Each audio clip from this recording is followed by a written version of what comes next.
The holy aura that was being radiated was massive, as Surziches could only cringe. It was more powerful than an archangel himself, as Surziches shouted defiantly, "It does not matter if you have an armor, you will die." Issei spoke in a combination of 13 voices. "Oh, I don't think so." Surziches unleashed his strongest attack, Ruin of Extinction, as it surrounded Issei, who only smirked. It was destroying him, but Issei had a Myther crystal in his hand, which regenerated his wounds, as he soon used his free hand to slash the destructive magic, using Excalibur.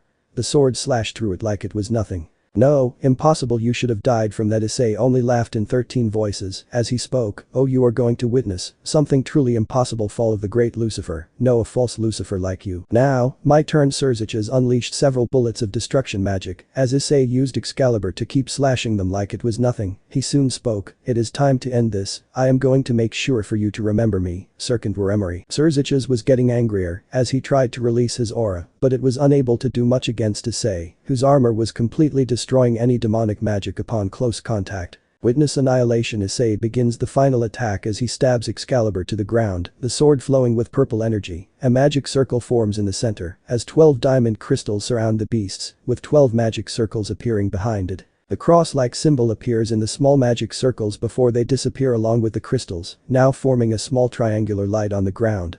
Surziches charges for an attack, with multiple spheres of destruction towards Issei as he responds by unleashing a large burst of energy that pushes him back and disintegrates the rest. Issei unleashes a burst of energy, a beam shoots out as each knight appears in the magic circles one by one. "Ready, warriors," Issei commanded as they all roared in confirmation. He then removes the sword from the ground and raises it high up in the air. As he does so, the knights followed suit. Surziches Lucifer witness, Issei commanded, causing Surziches to be surrounded by terror and fear. He was terrified of what is going to happen. He tried to escape using a teleportation circle, but Issei did not let that happen. Ultimate end. A beam of blue light shoots out from the knights as a line of yellow energy appears on the ground and aligns right at the Surziches, who was unable to escape. A symbol appears behind Issei which represents the round table. He raises Excalibur high up in the air as the blade glows with white energy. Slash. He unleashes a large slash attack that literally engulfs the entire area with a bright light. Everyone had to shield their eyes due to how bright it is, minus Juniper, who had generated a barrier to protect from the attack. When the dust settled, Surziches was out in his form. His body was charred, almost barely alive. He was groaning in pain. Issei's attack had also created a crater where Surziches was in. The Devil King was bleeding in every location. He was bleeding in every location. Those that were awake, including Grafia, was horrified to see him like this. So uncivilized, Issei returned back to his normal form as he turned his attention to Michael and Azazel, who were out of energy as he slashed some of their wings quickly. "Ah!" they screamed in pain, falling into the black hole, taking further damage. They soon were looking towards Issei with terror and fear. They were starting to regret on what he plans to do next as he smirked seeing them suffer. They were terrified of the monster that was in front of him. Juniper was fighting against Shemazai, Zeus, Seraphol, Ajuka and Falbium as she smirked seeing her opponents on the edge. They were already bruised from her earlier attacks. She acted quickly, going after the strongest. She dashed towards Ajuka, who entered into a portal to escape. Seraphol and the others unleashed their attacks as Juniper used the time stone to slow it down and used the space stone to redirect the attacks back at them as they shouted in pain. She turned to Ajuka as she attacked again, but he teleported to another side. He gritted his teeth in frustration. His Kankara formula had no chance against her. Juniper, herself, was getting frustrated. She once again dashed towards Ajuka, who tried to escape again. Having enough, she spoke with annoyance, "So that is how you want to play? Cat and mouse. Two can play that game." Juniper unleashed a space barrier that surrounded herself and Ajuka. It was an opaque barrier, as Ajuka tried to escape but was unable to do so. Back outside, the others recovered from their attacks being reflected at them as they saw the barrier. As soon as Ajuka's screams were heard, the barrier fell, and they were met with a horrifying sight. "No!" Seraphol shouted in terror seeing Ajuka being at Juniper's mercy. Juniper was holding Ajuka by the throat and was struggling. He looked at his opponent with fear. He was brutally beaten and bruised by her hands. He had multiple spear wounds, including one in his private parts. He was thrown to the ground like it was nothing. "Pathetic, is that all?" Juniper spoke as she dashed towards Seraphol next. Using the power stone, she unleashed a point-blank explosion that sent even the others flying. As Seraphol was on the ground groaning in pain, she was charred just like Surziches Lucifer from the attack. She smirked, having an idea. Using Space Stone, she generated a portal and connected it to the outer space and used Reality Stone to prevent the space from sucking them. She used the power stone to unleash a meteor shower upon them. The meteors were sucked in like a black hole as she pulled her hand in a direction aimed at the rest as they used barrier magic to protect themselves. However, she used the time stone to stop their movements. They took direct hits as they were screaming in pain from the assault that had taken place. Juniper had a smile seeing what was happening as she walked towards Zeus, who was battered and bruised as she stabbed him in the hick, making him scream in pain. "That is what you get, you rapist bastard." Zeus looked at her in fear as he was soon kicked, sending him flying. The others were also looking at Juniper with fear. She saw Willow was almost done with her own fight. She saw Willow already beat the others and defeat Ilmenheld, Raphael and Uriel, leaving only Athena and Odin, who were struggling to lay a single attack on her. "Seriously, I pity my student that he had to deal with such weaklings like you. Honestly, he should have put you in your places a long time ago," Willow declared as Odin angrily responded. "Who do you think you are? You support that traitorous disgrace. He is only someone that steals the achievements of other people. Like his brother, he is nothing but pathetic. Icon is my love, and he is not evil. Unlike his brother, he only became stronger because he manipulated you people against us," Athena declared angrily as Willow narrowed her gaze. Odin's alone angered Willow. She decided to show them their places. The black wing she summoned begins covering her as Willow is engulfed in a colorful fire. A bright light engulfs the destroyed compound as Odin and Athena shield their eyes. Suddenly, she found herself standing in a whirlwind of clouds. What made it worse was her staring at Willow, but she doesn't look like her at all. No, she's staring at something powerful, very powerful. "This is safe for Sephiroth." "What are you?" Odin spoke with fear. Even Athena looked in terror, never seeing a being like this before. Willow smirked and spoke, "Witness oblivion." A bright light engulfs them as they screamed in pain. It engulfed the entire area, which completely destroyed the area where Odin and Athena were. They were alive but groaning in pain. Odin's monocycle was broken, along with his staff, which was tattered from the attack. Athena was also half dead, groaning and crying in pain as Issei and Juniper joined her as Issei spoke. "So this is your safer form, eh?" "Yep, my strongest." Willow returned back to her regular self as they saw and make Amaterasu fall to the ground. Megari was already battered and bruised. She was forcefully reverted back to her kitten-like state. Isaka watched in horror, seeing all the leaders being beaten by Issei and the group as she roared in anger. "I will destroy all of you." "Issei, want to beat her? I don't mind." And spoke, to which Issei responded, "Nah, all yours." And then she could see Isaka charge and fire blast towards them, only for An's blue and yellow ring to unleash a water and ice beam that completely nullified the attack.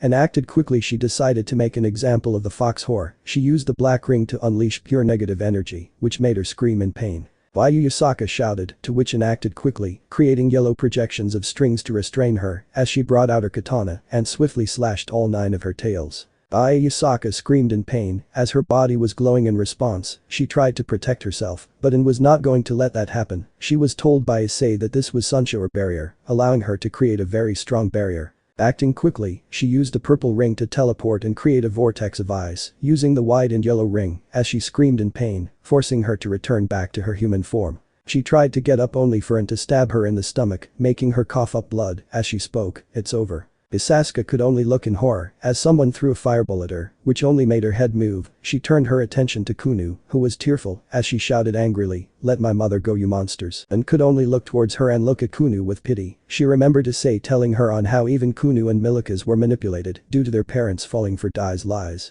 She quickly acted and dashed to the other side and knocked her out by a smack behind her neck. Kunu had a look of shock as she fell to the ground, with Isaka watching in horror, seeing on how all of them were defeated by 4 people. "It's over," Juniper declared as both An and Juniper released their armors as the audience all watched in horror and terror, with Shiva and Indra watching in silence at what they were witnessing. Gabriel watched with terror and fear. She wanted to assist but was stopped by the Arc siblings. "Now then."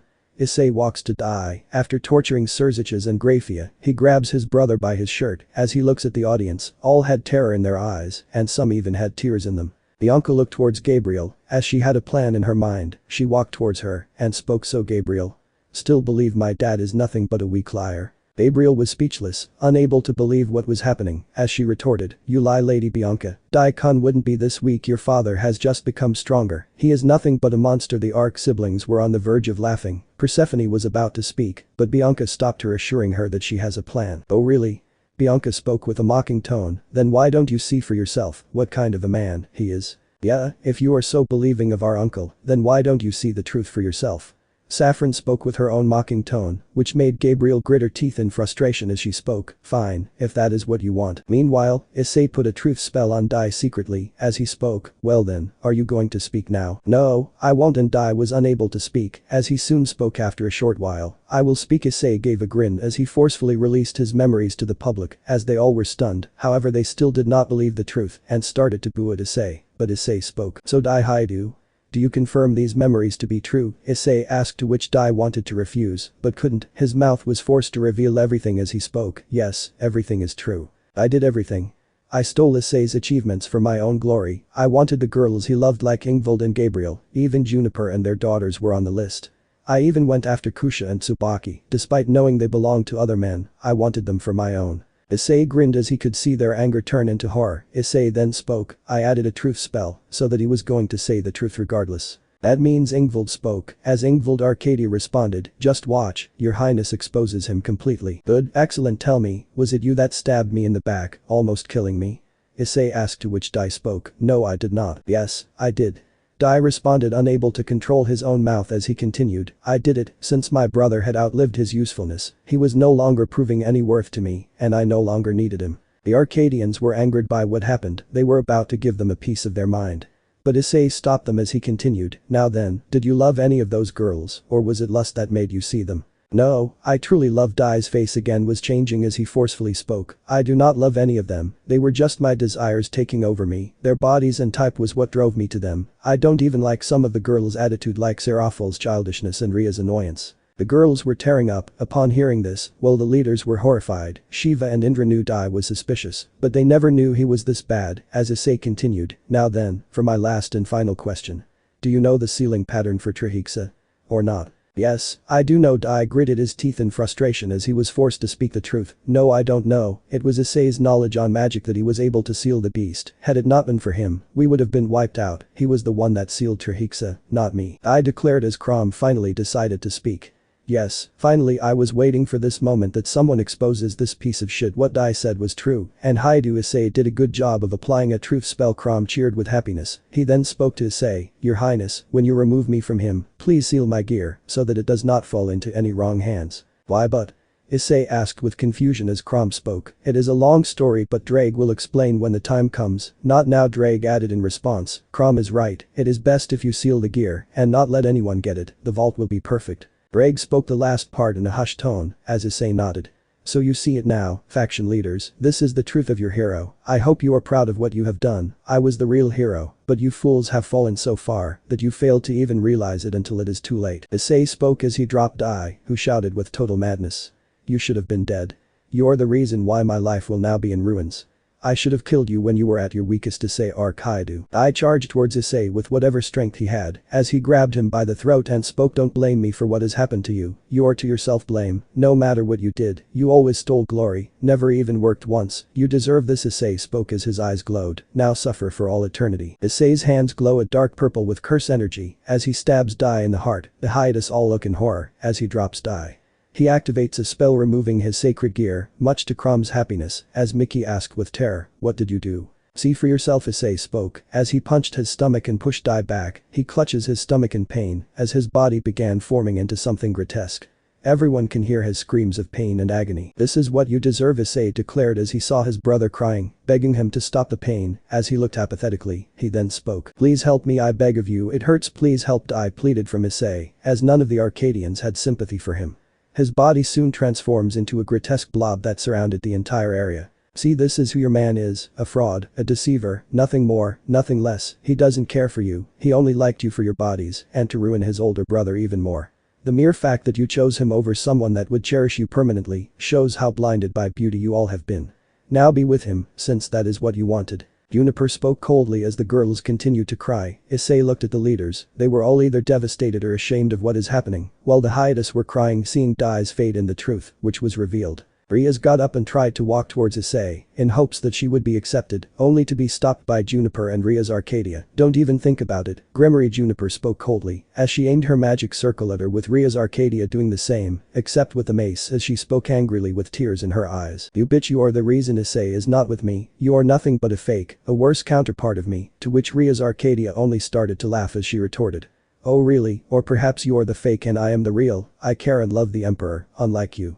You threw away a gem, well I cared for it and cherished it. I will never abandon my emperor in general, no matter what happens. Juniper gave a cough as she spoke. Now Riaz, that was surprisingly bold, wasn't it?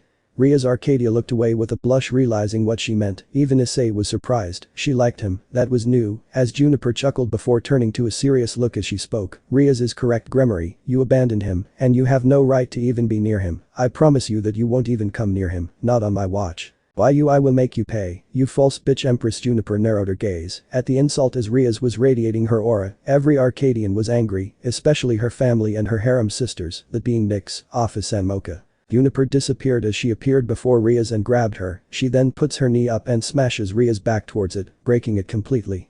Riaz screamed in pain as Juniper threw her away. Serziches tried to help his sister, only for his arm to be crushed by Issei as he spoke with a grin. Seeing you in despair makes me so happy. Issei looked at the crowd, all devastated. He could look at this all day, but he has got better things to do. Issei looked at the fighters for a moment before speaking, let's go. Issei walked away, leaving the arena and everyone in tears as he opened a magic circle that would take them straight to the cosmic juggernaut. There they will have a train ride back home. He also put the Excelsis in a different dimension. Before this could happen, Serziches spoke. Wait, we were manipulated by him. They all turned around to see Serziches standing up. His condition was really terrible as he wanted to speak, only for Juniper to cut him off. I don't want to hear your excuses, Serziches. Juniper looked towards Dai and spoke. A leader takes the blame on themselves when their subordinates or their people fail. It is their responsibility to deal with him or her accordingly. You should have kept Dai under control and make sure that he does not overstep his boundaries, yet you just let him do what he wants, even insulting, threatening and attacking my family when we only defended ourselves. Pinning the blame on Dai for deceiving you. Yes, he did wrong, but you falling for the lies, that is your problem, not Dai's, not anyone else's. You let Dai do what he wants while being blinded by his lies. Had you done a little fact-checking, you would have come to know the truth. It's a shame that you lost a gem for a rotten egg. She soon turns to the girls, who were all devastated as she spoke. See, this is who your man is, a fraud, a deceiver, nothing more, nothing less. He doesn't care for you, he only liked you for your bodies and to ruin his older brother even more.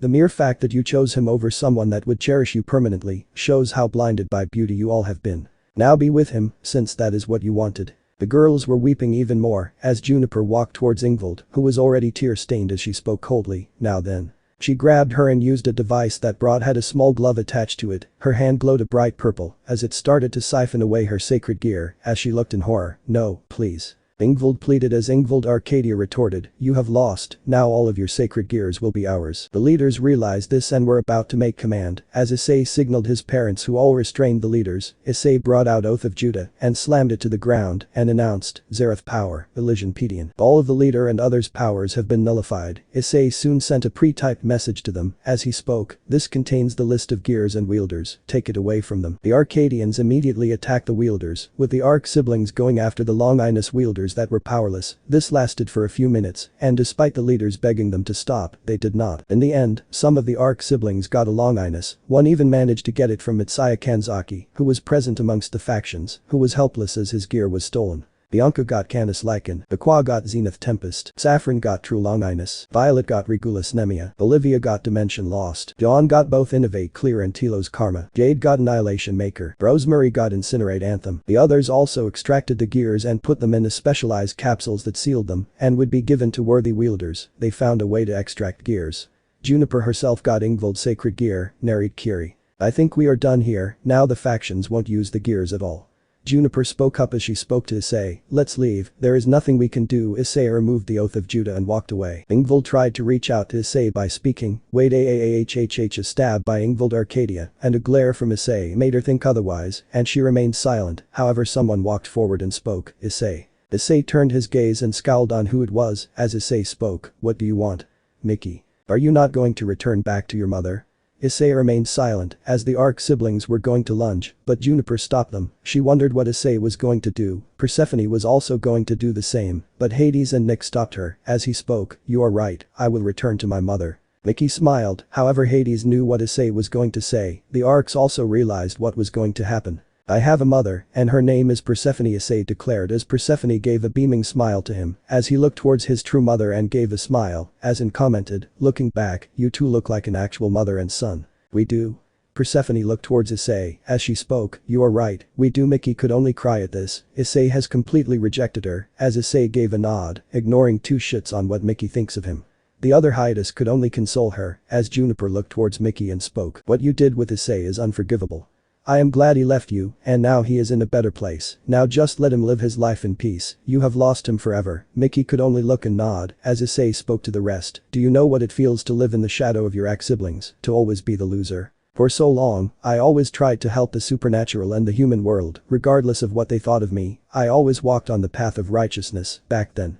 But no, it was always die, and I am done with this, you know. Now I have a home and it is far away from you people, that I once called family. The two Hyoudous that were grief-stricken could only nod, they really have lost Issei, he is gone, as Issei declared to the faction leaders and the rest of the supernatural. Let me tell you this, your hero turned out to be a fraud, your real hero was admonished and hated by these morons you call leaders. The price, I won't be here ever again or helping you in your problems ever again, the leaders made some really bad decisions, trusting the wrong people and hating the wrong people. Now you all will suffer for the actions what he did, I hope you enjoy yourselves, goodbye forever and good riddance. The audience and leaders were devastated, they had truly lost their hero and chose his fraudulent younger brother, who was now nothing but a blob and a walking stain.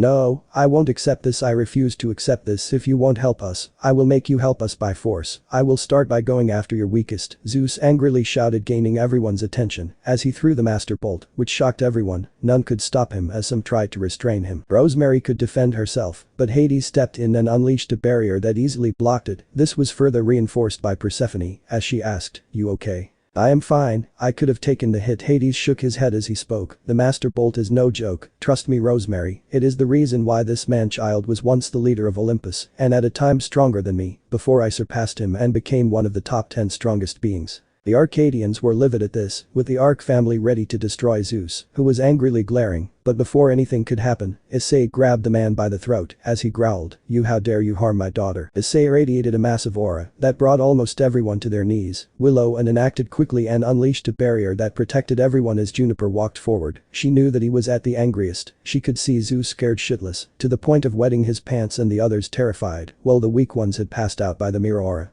She floated in the air and kept her hand on Issei to calm him down, after that she gave a dark glare to Zeus as she spoke, you have some nerve of attacking my family, you are forgetting that Arcadia not only has the power, but also the strength to wipe Olympus to the ground, you just gave a reason to wipe you out. Issei, show them what happens when someone messes with our family, Juniper declared as Issei spoke, with pleasure. No, Lord Issei, please, Athena tried to plead, but Issei refused as he snapped his fingers to create a black hole, which completely destroyed Zeus completely, leaving nothing behind, even his soul was gone. The Greek faction was horrified and fearful at this, as Hades could only look apathetically, his brother had gone too far in attacking Rosemary, and that alone sealed his fate. Let's head home, it's over, Juniper spoke as Issei nodded in agreement as they all left.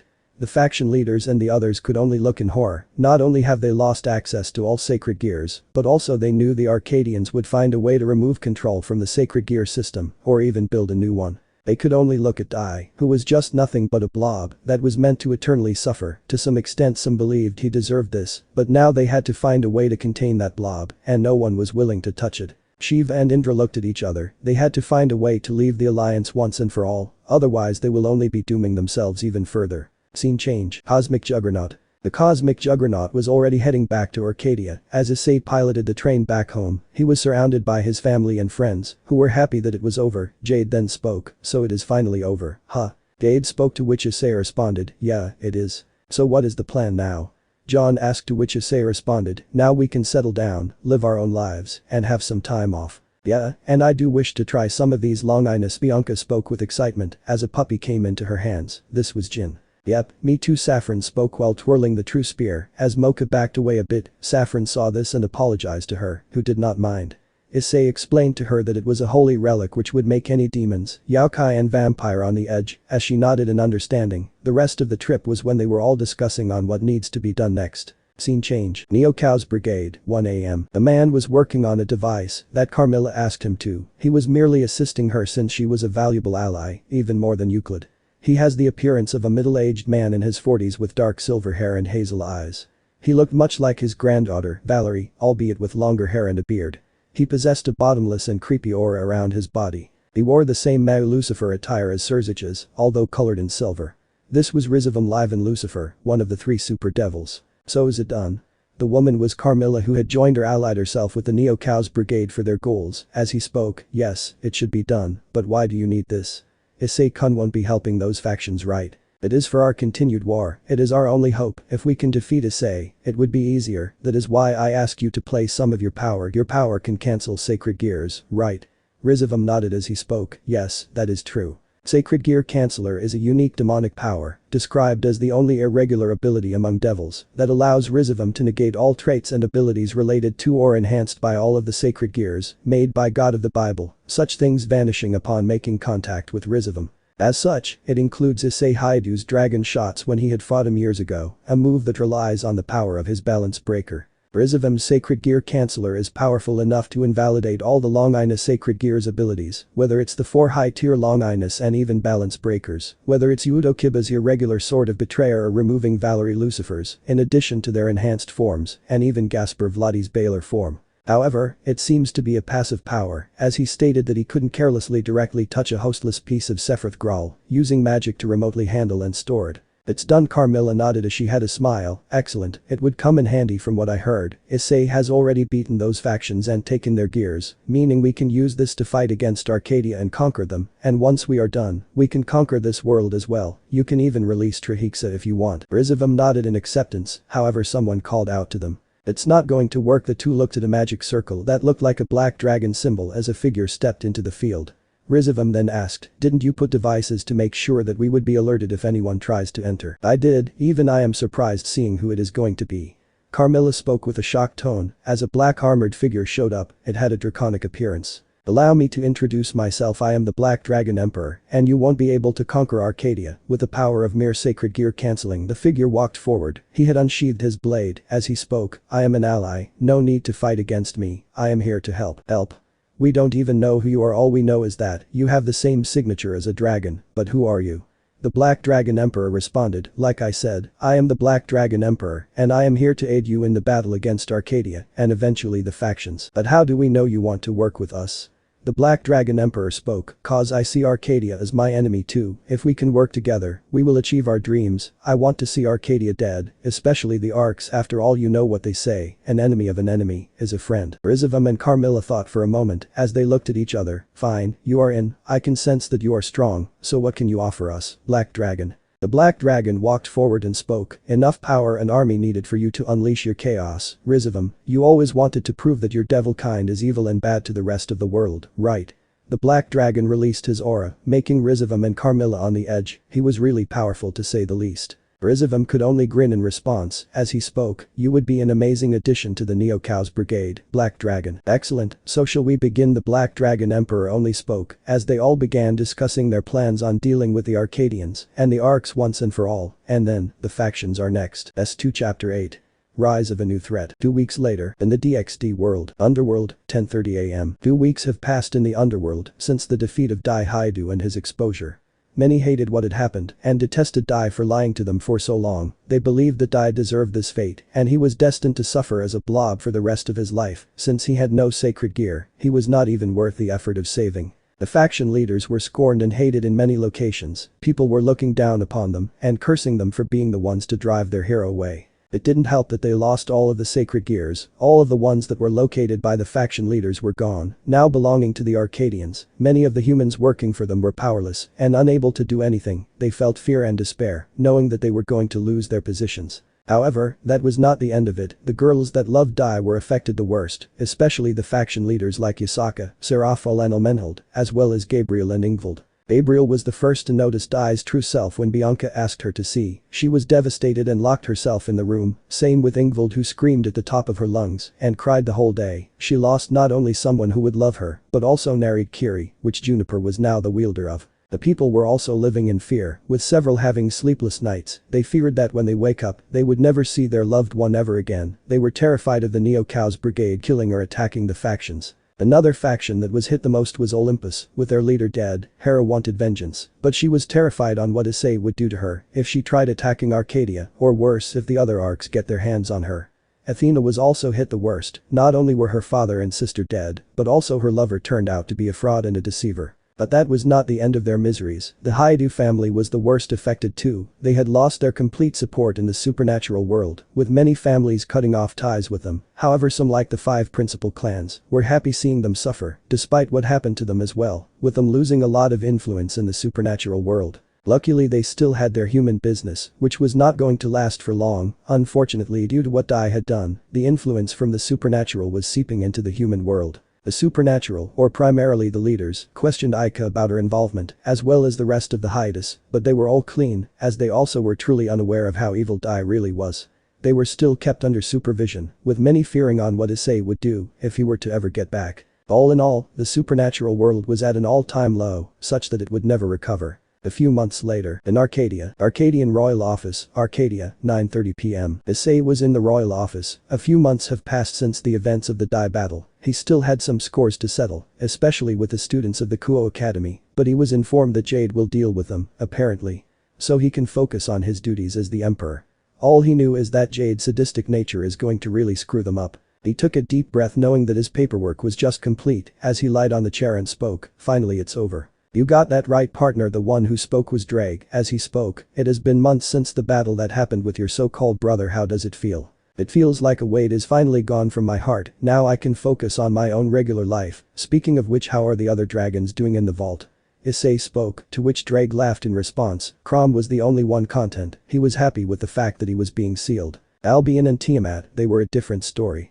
Albion's condition was simple. All he had to do was give up his rivalry against me, and when he tried to take over Elias Greystone for continuing his rivalry, he was imprisoned in the vault. I gave up mine for having a loving family life. But Tiamat, don't even get me started on her. She was sealed for good, not even being seen the next day. She tried to get revenge for me taking away her treasure, as if slaying many of my hosts was not enough for her. Drake spoke the last part with disdain, as Issei returned with a sigh and spoke, "That seems fair, but did you actually like her?" "I did, partner. I once liked her, but not anymore, not after she killed many of my hosts." Issei nodded in agreement. He did not blame her in any way.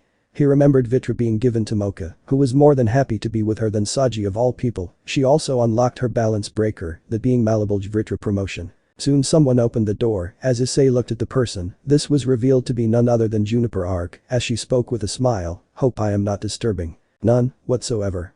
Issei spoke as he stretched his limbs, "Just finished with my paperwork." "That's good. Anyways, I wanted to speak about Narid Kiri. Can I talk to you about it?" Juniper asked, to which Issei responded, "Sure, why not? I hope you have been training with it." Juniper nodded as she spoke, "Whenever I have been getting the time, I have been training with it." "Seems fine, so what did you want to talk about?"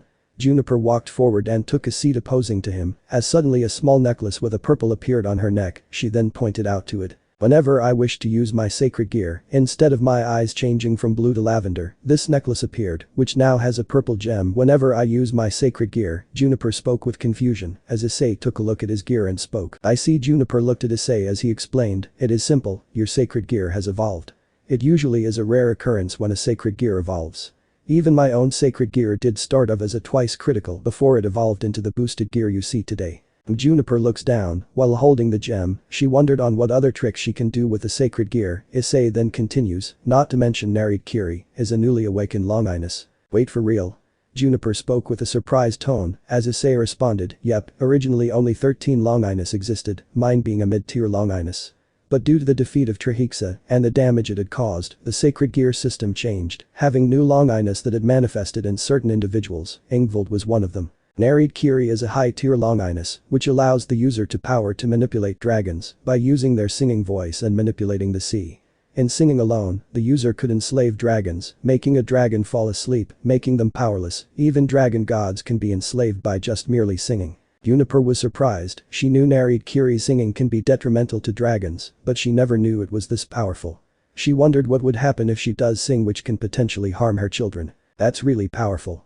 Juniper muttered as Issei continued, "But it can also strengthen dragons at the same time, so you can weaken your draconic enemies, but also strengthen your draconic allies. Just by merely singing." Juniper exclaimed with a surprised tone, as she continued, "That is really a versatile power. You said that I can even control the seas, right? But how is it different from water magic?" Issei nodded as he responded, "You can generate a small sea and manipulate it in such a manner that it can be used to control an entire ocean, letting one sink an urban area, reaching the point of an entire country. Even potentially drown an entire planet with your level of powers. Juniper nodded, the sacred gear that once Ingvild possessed, and now she does is really something. She had to use her sacred gear properly, else only disaster will occur, she needed to be careful with what she does next. I see Juniper deactivated her sacred gear, as she spoke, Ice, you did tell me about 2 sacred gears, right? The ones named Alpheka Tyrant and Unknown Dictator, right? Yep, I did. Issei spoke, remembering on how he came to know of those 2 sacred gears. As he spoke, how did you even come to know of those gears? Well, let's just say an old friend from a different world told me about them. Issei spoke with a smile, as Juniper nodded, remembering on one of his special adventures he had. Issei then continued, that is not even mentioning, he gave me the names and location of the possible people that had the gears. So would you tell me? Juniper asked, to which Issei responded, sure, the first is Magnus Rose, a CIA agent in the United States. He is an ordinary human who will get involved in the supernatural world. However, the one that informed me told that he is a part of his faction. He was described to be a muscular Caucasian man with a very good physique in his late 20s. The other is Meredith Ordenton, another human, who was once affiliated with the Golden Dawn, before joining the same faction. She is described to be a beautiful girl with a foreign face, auburn hair, reddish-brown hair to be precise, which appeared to be braided with rope and blue eyes. Issei ended his words, as Juniper took note on them, and spoke, is it alright if I send it to Jean? Sure, see if they are willing to work with Arcadia, or else remove their sacred gear and erase their memories of ever having it. Plus he did tell me that the girl is related to the Britain royal family, she was never acknowledged, so there is a chance she may want revenge. Juniper nodded in understanding, as she could only hope that Meredith can be helped, just like Issei and several others were. So she is a bastard child. Issei nodded as he spoke, yep, apparently so, and there is a chance she would want revenge. Juniper mused, as she was going to send the information that she had collected about the 2 girls, when someone knocked on the door. Yes. The door opened, revealing Jean, who seemed to have a frown on her face, as Juniper asked, what's the matter, Jean? You're not going to like this one, Jean spoke as she explained, the faction leaders want to contact us, they have been constantly contacting the Arcadian database for days, now he says it is very important. The 2 also had frowns, they refused to help them in any way after what they had done to him, as Issei spoken with annoyance, what do they want now? Apparently they claim that the Black Arms are in their world and they have been working with the Neo-Chaos Brigade. Issei looked at Juniper as they knew this meant trouble, they had an idea that Carmilla could potentially be there, along with Frisia, since many Black Arm cells in the 3 kingdoms led to dead ends. Let's talk, if they propose me anything stupid, we are cutting off connection with them. Jean nodded in agreement as she spoke, sounds good to me. Scene change, Arcadian military office, 10:30 p.m. Issei, Juniper and Jean were at the Arcadian military office, as the captain spoke, right on time, those factions are on the call. The captain spoke with disdain as Issei only gave a sigh, as he spoke, patch it through. Yes sir, the captain follows as he puts the call, as a voice shows up, Your Highness Issei, I am glad you could reach out to us at this time. Shiva? Issei asked with a stunned tone, as none were expecting him to speak. As he spoke, yes, it is me. I want to give you an urgent message. My scouts have been monitoring activity of the Chaos Brigade, and apparently they have sent an image of someone you would recognize. The image file was sent, as the captain spoke, sir, an image file has been sent to you. Display it on screen, Issei commanded as the captain did so. No sooner the image was posted, Juniper was seething. Issei and Jean looked in anger, knowing who exactly the Chaos Brigade was working with. It was Carmilla Leichenberg. She was working with the Chaos Brigade now, it made sense on why she has been working with him. She needs more resources if she needs an invasion on Arcadia, meaning they may have to go back to deal with this problem. Very well, Issei spoke, as Shiva asked, do you know who this person is? The person is Carmilla Leichenberg, the rest of the information is classified, we are not going to tell anything about her. I have no faith in the faction leaders, and don't expect me to assist you in this problem of yours. Issei spoke with total seriousness, as Shiva responded, that is fine, I don't expect you. But what do you plan on doing? Issei sighed in response as he spoke, that is an Arcadian problem, we will take care of it. But wouldn't it be better if we work together?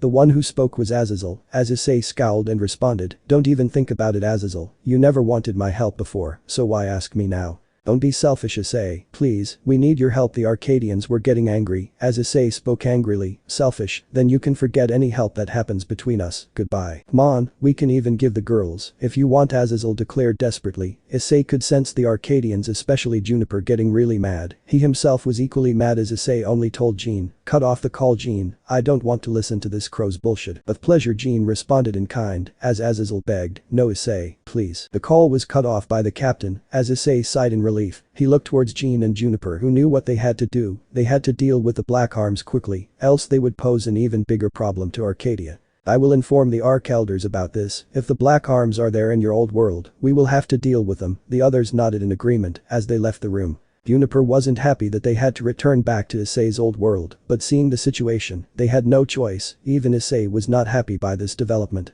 Scene change. Time skip brought to you by Chibi. Issei trying to make a battlesuit. 2 days later, in the DXD world, Neo Chaos Brigade base, 2:30 p.m. Carmilla, RageRevan and the Black Dragon Emperor were discussing on some things. They were aware of Carmilla being watched by the scout sent by Shiva, as Black Dragon Emperor coldly spoke. You should have seen that coming, Carmilla. Shiva is not someone to be underestimated. He has future sight and is one of the few beings that can sense the future and deal with the situation accordingly. Black Dragon Emperor was not happy. Carmilla's one small mistake had costed them dearly and could have further damaged their operation, as Carmilla spoke. You needn't worry, I have contingencies and plans for the Hindu pantheon and can deal with them accordingly. You need not worry about them, Black Dragon Emperor retorted. You underestimate Shiva, Carmilla. He is one of the strongest gods for a reason. His third eye can destroy everything on a subatomic level. Not only your soul can survive, he can potentially even destroy planets like it was nothing. Because of him, we are now exposed. They know about you, and the Arcadians are well on their way to deal with us. Black Dragon Emperor walked forward and spoke. I know your arrogance believes that your plans won't fail you, but they have, and Arcadians have profited from your failures. DCH Carmilla grumbled in response, as she responds mockingly, so you have a plan against them. I am helping you, so I would advise you to show some respect.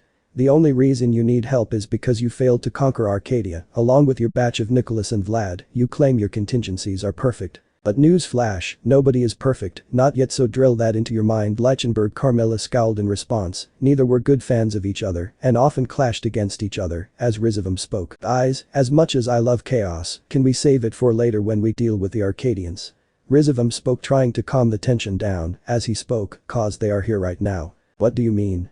Carmilla spoke with a tone of shock, as the Black Dragon Emperor only shook his head. Her arrogance was always her downfall. He knew on how and why they were able to reach successfully. Here. They are here and right now. They are engaging the Arcadians, especially Issei Arc Hyoudou and Juniper Arc. RageRevan spoke with fear about the man responsible for bringing about his downfall. The Black Dragon Emperor had told him everything and all of his powers and abilities. Even Carmilla was worried. She was planning on escaping with them, as Black Dragon Emperor spoke. Leave them to me, I will take care of them myself. Black Dragon Emperor spoke coldly as RageRevan asked, what do you mean, Black Dragon? I will handle them myself. You need not worry, Carmilla. You would like to keep an eye on them for future analysis if you do want to win this war and avenge your beloved. Carmilla looked at him and shrugged. She did need some more data on Issei if she had to clash against him in the future. Scene change. Issei and Juniper managed to reach the entrance of the base as someone spoke. Seems like you have finally arrived. The two look up to see the Black Dragon Emperor, who had his arms folded. Issei Hyoudou, Juniper Arc. Who are you? Issei spoke as the Black Dragon Emperor spoke. The name is Black Dragon Emperor, and I will be your opponent. The Black Dragon Emperor fired a barrage of dragon shots, forcing them to avoid, as Issei and Juniper spoke. I want you all to leave, now. But your highness, the 501st captain wanted to retort, but Juniper spoke. No, this Black Dragon, he is far more powerful than what many may expect. You all need to leave. Fall back, leave this to us. The 501st captain thought for a moment before telling his soldiers, let's leave everyone, inform Major Riaz that the Emperor and Empress have engaged against the foe known as the Black Dragon Emperor. The Black Dragon Emperor fired a red beam blast towards the captain, who was defended by a barrier magic courtesy of Issei. In response, he attacked Juniper, who was not in her armor. As she coughed up, she staggered behind, as Issei rushed to her once the captain left. You okay? Juniper nodded as she spoke. Yes, I am fine. Your major durability is in your dragon form or that armor of yours. However, in this form, your human form to be accurate, you are pretty vulnerable to a variety of attacks, and without the Infinity Gauntlet, you lose a lot of your prowess. Juniper and Issei were stunned by this, as Juniper asked with horror. How did you know so much about us? Especially the Infinity Stones. Juniper shouted the last part, to which the Black Dragon Emperor laughed. Why don't you stick around and find out? Fair enough. Juniper entered into her armor, as Issei shouted, Balance Breaker beyond. Welsh Dragon Balance Breaker. Full power. The Black Dragon Emperor seemed amused by what he was witnessing, as Issei brought out two blades that were Jizo Mitama and Black Abyss, as the Black Dragon Emperor spoke with amusement. Jizo Mitama and Black Abyss. two can play that game. The Black Dragon Emperor brought out two twin blades, as Issei asked, how do you know about my swords? I have my sources, let's leave it at that. The two engaged in close quarters duel, with Black Dragon constantly avoiding strikes and slashes from both of his opponents. Juniper responded with a beam blast, as she tried to take down the Black Dragon, who only responded by firing a dragon shot, forcing her to block. Seeing an opportunity, Issei used both of his blades upon Black Dragon Emperor, who blocked it with his own blades. Issei was surprised to see the corrosion not take any effect, as the Black Dragon followed it up with a kick to his stomach, sending him flying. He acted quickly and attacked Juniper, who was ready with her spear. They kept clashing against the spear, as the Black Dragon used two twin strikes, and unleashed a flurry of strikes towards her, causing her to back away. Leaping in the air, he opened the chest cavity and shouted, "Annihilation Smasher." The very strong beam blast was aimed towards Juniper, who narrowly avoided the strike by dashing to a different location, as she responded by using draconic flames towards the Black Dragon, who leaped into the air and dashed towards Juniper. As Issei blocked the attack with his two blades, he soon followed it up with a kick, sending him flying towards the edge. The strikes he used against me were void stance, and the attack he used was similar to Long-Ina Smasher. Issei nodded as he spoke. Yeah, RageRevan and Carmilla outdid themselves in developing this clone version of mine. However, upon hearing this, the Black Dragon Emperor only laughed in response. You really think that they are the ones that brought me to life? That is where you are wrong on so many levels. What do you mean? Issei asked in confusion, as the Black Dragon Emperor responded, seems like you have no clue about my origin. Don't worry, you will find out about the real me very soon. Issei gritted his teeth in anger as he spoke. Guess, I really have to use that, huh? Issei dispelled his swords and brought out Judgment of Shamash, his twin guns, which amused him, as the Black Dragon retorted, the heat of the sun can't destroy this armor. I know, Issei spoke, as he pulled the guns together and shouted, Zereth power, might of Hyoudou. Juniper backed away a bit. The heat from the combination did catch her off guard, since this was the first time she herself witnessed Judgment of Shamash's Zereth power, as the weapon suddenly transformed, combining and reconfiguring itself into a sword-like weapon, which radiated heat enough to a supernova. Juniper knew this was one of his strongest Zereth powers that belonged to every god key that Issei created. He held the sword in front of him. The Black Dragon was surprised by this development, as Issei readied himself into his stance and unleashed a very strong firestorm that completely engulfed the entire field. Solar prominence. The Black Dragon Emperor screamed in pain, or seemed to scream in pain, as his body was being burnt on a subatomic level due to the Zereth power. He did not expect Judgment of Shamash to have its own Zereth power. A massive explosion was triggered, which caused them both to shield themselves from the attack. Even Carmilla and RageRevan shielded themselves from the attack. Moments later, when the dust settled down, the Black Dragon was on the ground, damaged beyond belief, much to the shock of everyone. As Issei dispelled the sword, upon closer inspection, the dragon armor was destroyed, but Drake regenerated it in minutes. Seems like you are done. Issei and Juniper walked towards the clone, wanting to analyze it, as the Black Dragon Emperor spoke. Perhaps, but you forget one thing, I am not completely done yet. What do you mean? Issei was unable to complete as the Black Dragon started to glow in a bright light, which started to change colors into a multicolored version, as Issei and Juniper realized what was happening and backed away, but it was too late for any of them. The light consumed them and Carmilla, who was watching from a safe distance. RageRevan was stunned by this, as he contacted the Black Dragon with a special speaker that he was given. What just happened? RageRevan spoke, to which the Black Dragon Emperor responded, it is simple, RageRevan, I was never here to begin with. That means the Black Dragon responded with a cackle. Yes, RageRevan, you presume correctly. Scene change. Issei arc Hyoudou and Juniper arc, they are now in my world. The mastermind controlling the Black Dragon Emperor showed it. He was described to be a man of decent height with black hair and red eyes. He wore a black and silver dress coat, black armor, black pants and black shoes. Throne. He was seated on a throne with a cold expression. It was Lord Draken, and a confrontation happening between them is inevitable. Let me know in the comments below if you guys want the next part. Also check out my other video that has been shown and left. Thank you for watching. If you enjoyed this video, please like and share this video. And have a fantastic day. Bye.